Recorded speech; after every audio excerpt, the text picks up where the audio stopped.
Assalamualaikum warahmatullahi wabarakatuh. Kami dari kelompok 4 yang beranggotakan saya Maktira Junior, Saya Fitra Ramadhani, saya Husniatul Iman, saya Hasisa, saya Asmuranda, saya Susaktri, Saya Afifah Zahra Putri, dan saya Nur Fadila Ilham. Di sini kami akan memaparkan materi dari Sungai Danube nan biru, Menger dan Maslach Austria membalik gelombang, dan kedatangan era ekonomi ilmiah. Berikut cuplikannya. Bye! Latar belakang dari Karl Menger. Kehidupan awal dan pendidikan Karl Menger tidak banyak diketahui. Karl Menger lahir pada tahun 1840 di Nieuw-Sands. Karl mempelajari ilmu hukum dan politik di Universitas Jena. Adapun beberapa tujuan, yaitu bagaimana Karl Menger menantang teori ekonomi klasik, membahas bagaimana Australia yang dimulai dengan karya Karl Menger. Yang ketiga, menilai bagaimana pemikiran Menger mempengaruhi teori ekonomi modern, pasar bebas, dan penolakan terhadap intervensi negara dan ekonomi.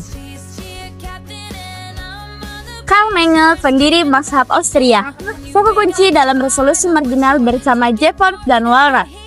Beliau mengembangkan teori nilai subjektif, nilai suatu barang tergantung pada persepsi dan kebutuhan individu, bukan jumlah tenaga kerja. Selain itu, beliau juga menekankan kausalitas, bukan hanya hubungan fungsional seperti dalam matematika ekonomi klasik. Adapun prinsip utama mazhab Austria yaitu ada 4. Yang pertama, individualisme metodologi. Analisis dimulai dari individu, bukan akhirat. Yang kedua, nilai subjektif. Harga terbentuk dari persepsi dan pilihan individu. Yang ketiga, pasar sebagai proses, bukan keseimbangan statis tapi proses dinamis. Yang keempat dan yang terakhir, kritik terhadap intervensi pemerintah dan kebijakan moneter yang manipulatif. Protokol lanjutan dan perkembangan. Yang pertama, Ludwig von Mises mengembangkan teori siklus bisnis berbasis ekspansi kredit. Yang kedua, Friedrich Hayek mengembangkan teori orde spontan dan kritik terhadap sosialisme terencana. Yang ketiga, Murray Rothbard mengembangkan pandangan libertarian dan anarko-kapitalisme. Selanjutnya, membalik gelombang. Pemikiran Austria menjadi alternatif terhadap ekonomi Keynesian dan neoklasik. Kembali relevan saat krisis keuangan, misal pada tahun 2008, karena analisisnya terhadap peran bank sentral dan ekspansi kredit. Memunculkan gelombang baru pemikiran ekonomi libertarian di abad ke-21. Latar belakang munculnya prinsip analisis marginal dan utilitas subjektif.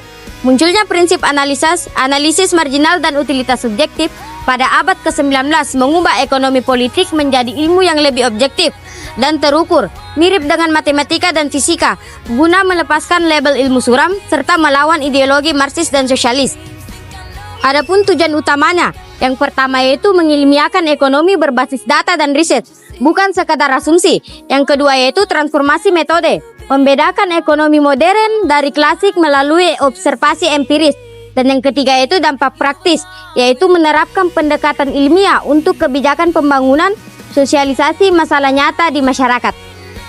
Transisi menuju metode matematis dan marginalisme. Tokoh-tokoh seperti William Stanley Jevons, Karl Menger, dan Leon Warlas mulai memperkenalkan konsep utilitas marginal, keseimbangan pasar, persamaan permintaan penawaran melalui pendekatan matematika. Pendekatan ini menjadi ekonomi semakin mirip dengan fisika atau matematika dalam hal formalitas abstrak seperti muncul istilah ilmu ekonomis atau scientific economics. Pengembangan lembaga, jurnal, dan profesi ekonomi.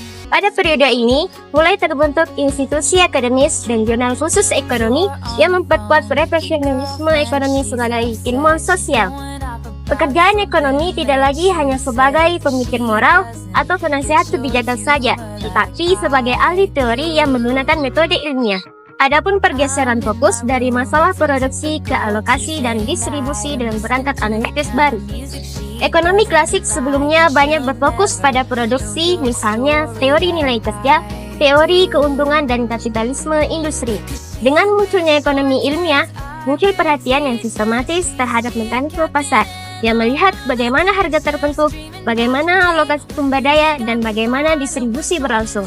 Yang terakhir, analisis menjadi lebih abstrak dan umum, misalnya lewat fungsi permintaan, utilitas marginal, dan keseimbangan umum. Implikasi bagi kebijakan ekonomi dan pemikiran ekonomi modern. Pendekatan ilmiah ini memberikan fondasi bagi ekonomi selanjutnya dan bagi ilmu ekonomi sebagai disiplin yang diakui secara luas. Namun juga muncul kritikan apakah perekonomian dengan metode seperti ini kehilangan aspek manusia, etika, dan implikasi sosial. Tokoh dan kontribusi penting yang pertama yaitu William Stanley Jevons sebagai pengantar metode matematika di ekonomi. Yang kedua yaitu Karl Menger sebagai pendiri mazhab Austria yang mengedepankan utilitas marginal sebagai penentu nilai. Yang ketiga yaitu Leon Warlas sebagai pengembangan teori keseimbangan umum dan model matematis pasar. Yang keempat yaitu Alfred Marshall yang menyatukan pendekatan klasik dan marginal dalam Principles of Economics. Kesimpulan dari materi ini yaitu era ekonomi ilmiah mengarah pada analisis sistematis dan kuantitatif, menjadikan ekonomi lebih terstruktur meskipun tetap menghadapi tantangan. You're on the phone.